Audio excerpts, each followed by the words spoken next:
आता बघूया दिवसभरातील महत्त्वाच्या टॉप 9 बातम्या। राज्यावर पाणी टंचाईचं गडद सावट, यंदा मान्सून सरासरीपेक्षा कमी पडणार, हवामान विभागाचा अंदाज, पिण्याच्या पाण्याचं काटेकोर नियोजन करण्याचं सरकारचे आदेश। 2024 मध्ये 5 वर्षाखालील सुमारे 49 लाख मुलांचा मृत्यू, WHOचा level of trends in child मोर्टॅलिटीच्या अहवालामधून माहिती समोर। रेल्वेकडून रेल्वेतील रनिंग स्टाफसाठी किलोमीटर्स अलाउन्समध्ये वाढ करण्याची घोषणा, महागाई भत्ता 50% झाल्यानंतर निर्णय, कर्मचाऱ्यांना 2 वर्षांच्या एरियर्स थेट त्यांच्या बँकेत जमा होणार।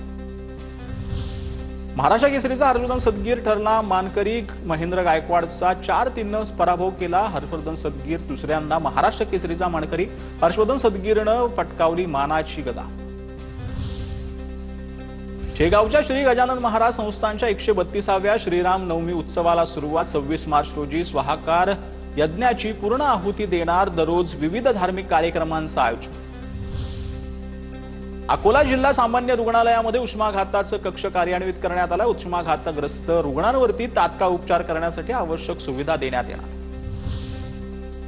सिंधुदुर्गमध्ये उद्या आंबा आणि काजू उत्पादक शेतकरी मुंबई गोवा महामार्गावर चक्काजाम आंदोलन करणार, शेतकरी नेते राजू शेट्टींच्या नेतृत्वामध्ये भव्य आंदोलन होणार। दरम्यान वैभव नाईक यांच्यासह देवगडमधील आंबा बागायतदारांना पोलिसांकडून नोटीसा।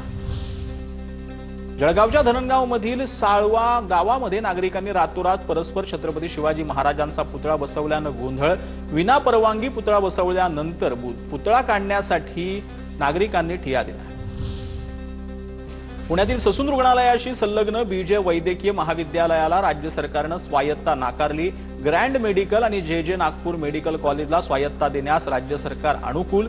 बीजे महाविद्यालयात दरवर्षी 1600 विद्यार्थी शिक्षण घेत आहेत।